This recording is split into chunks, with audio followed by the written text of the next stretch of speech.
Hermanos y hermanas, buenos días a todos. Ayer por la mañana aprendimos que el Señor Jesucristo fue crucificado. Cuando el Señor Jesucristo estaba siendo crucificado, en el momento en que expiró, el velo del templo se rasgó en dos, lo que significa que Dios rompió el antiguo pacto. Porque el Señor Jesucristo abolió el antiguo pacto y estableció un nuevo pacto. Por lo tanto, Dios abolió el antiguo pacto y estableció el nuevo pacto. Así que esta mañana vamos a continuar desde la crucifixión de Jesús y los acontecimientos posteriores a su sacrificio de vida, para seguir explicando. Después de que el Señor Jesús sacrificara su vida, ese día era el día de la preparación, para evitar que los cuerpos quedaran en la cruz durante la noche. Entonces los judíos fueron a pedirle a Pilato que Pilato hiciera retirar los cuerpos para ser sepultados. En ese momento, 2 soldados vinieron a comprobar si ya habían muerto. Esos 2 soldados llegaron a donde estaban los 2 criminales y vieron que los 2 criminales no habían muerto, así que les quebraron las piernas a los 2 criminales. Al llegar al Señor Cristo, vieron que nuestro Señor Jesús ya estaba muerto, por lo que ya no.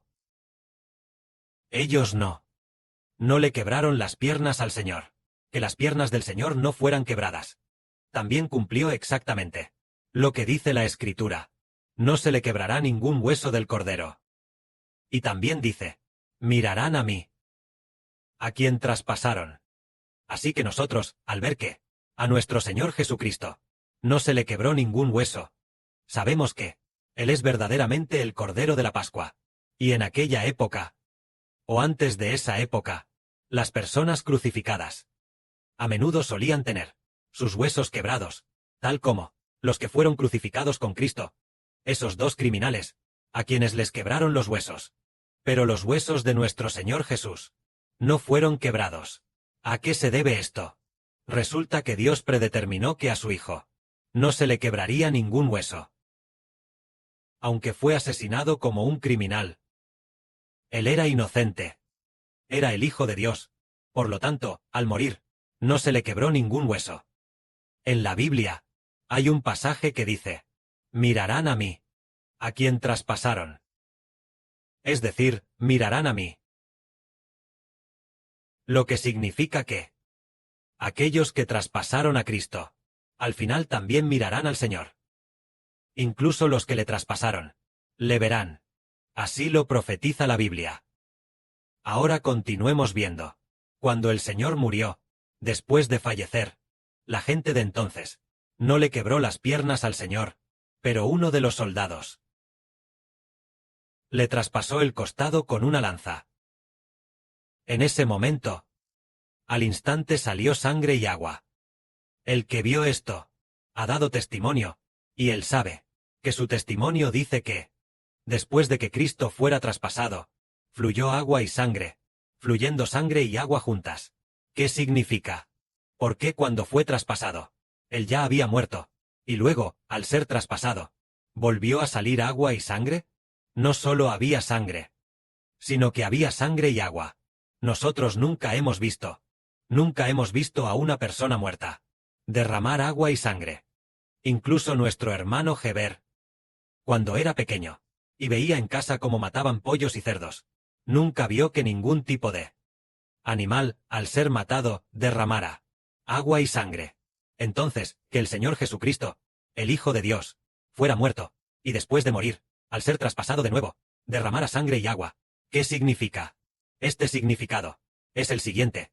En la Biblia, en el Antiguo Testamento, al hacer un pacto, cuando Moisés hizo el pacto con el pueblo, no solo había sangre de los sacrificios, sino que también usó agua limpia para mezclarla con la sangre. Es decir, después de degollar los toros y ovejas, puso la sangre en un recipiente. En ese momento, Moisés, en el recipiente, añadió agua, haciendo que el agua y la sangre se mezclaran. ¿Por qué? El Padre requirió que hubiera agua y sangre. Simboliza el agua de vida, obtenida a cambio de la vida, el significado del Espíritu Santo, que es el agua de vida, y que el Señor Cristo derramara agua y sangre. El hecho de que al ser traspasado, derramara sangre y agua, El apóstol Juan lo dice así en Primera de Juan. Este es el que vino mediante agua y sangre. Jesucristo. No mediante agua solamente, sino mediante agua y sangre. Y el Espíritu es el que da testimonio. Porque el Espíritu es la verdad. Los que dan testimonio de Jesús son tres. Estos tres son el Espíritu, el agua y la sangre.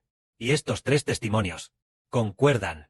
Todos concuerdan en testificar que Jesús es el Cristo, el Hijo de Dios.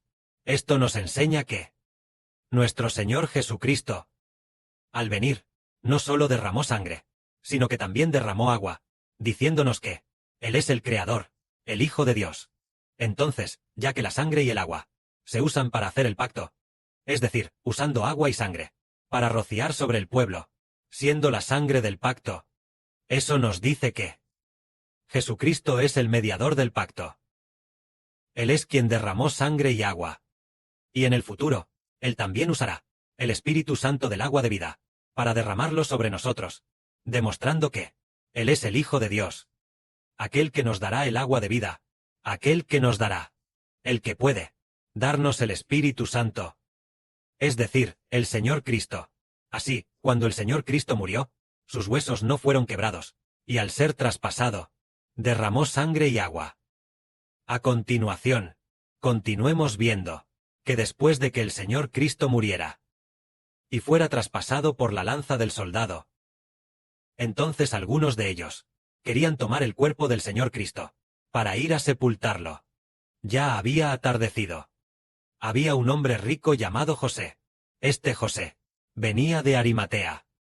Él también era discípulo de Jesús. Él anhelaba mucho, pero él, por miedo a los judíos, era discípulo en secreto. Era un miembro respetable del concilio, que también esperaba el reino de Dios. Se atrevió a ir a Pilato para pedir el cuerpo del Señor Cristo. En ese momento, Pilato oyó que nuestro Señor había muerto. Entonces, se sorprendió mucho. Llamó al centurión. Y tras preguntarle la verdad, al enterarse de que nuestro Señor Jesucristo ya había muerto, entonces, entregó el cuerpo del Señor Jesús a José, aquel que antes había ido a ver a Jesús de noche. Nicodemo también vino. Entonces Nicodemo trajo una mezcla de mirra y áloe, que pesaba alrededor de 32 kilos. Tomaron el cuerpo del Señor Jesús, y, según la costumbre de los judíos, con lienzos de lino, lo envolvieron con las especias aromáticas. Así lo envolvieron, en el cuerpo del Señor Jesús. En ese momento, pusieron al Señor Jesús y lo sepultaron en aquel Gólgota, en un sepulcro nuevo cercano. Este sepulcro era el propio sepulcro de José, el que José había preparado para sí mismo. Entonces pusieron al Señor Jesús en la tumba y rodaron una gran piedra para tapar la entrada del sepulcro, y luego se marcharon. De esta manera, la muerte del Señor Cristo y su posterior sepultura cumplieron exactamente las palabras del profeta Isaías en la Biblia. Sabemos que el Señor Jesús fue muerto, pero con él, aquellos que fueron crucificados a su lado, después de ser ejecutados, generalmente no recibían una sepultura tan digna. Después de ser ejecutados, es probable que fueran arrojados a alguna fosa y cubiertos con tierra, o que les arrojaran piedras encima, dejándolos simplemente hechos un montón. Pero el Señor Cristo fue sepultado en una tumba tan buena, que se iba a cumplir con esto. El libro del profeta Isaías en la Biblia dice: aunque él no había hecho ninguna violencia, ni hubo en su boca ningún engaño, aún así le asignaron sepultura con los impíos, en el mismo lugar de su crucifixión. Sin embargo, ¿quién diría que en su muerte estaría con los ricos en su tumba? Con todo, el quebrantarlo y someterlo a padecimiento fue la voluntad de Jehová, porque Jehová quiso poner su vida como ofrenda por el pecado. Él verá descendencia y prolongará sus días. Y la voluntad de Jehová en su mano será prosperada. Después de la aflicción de su alma, verá el fruto de su propio trabajo y quedará satisfecho. Esto cumplió la profecía de la Biblia que dice: el Señor Cristo, aunque no había hecho ningún mal,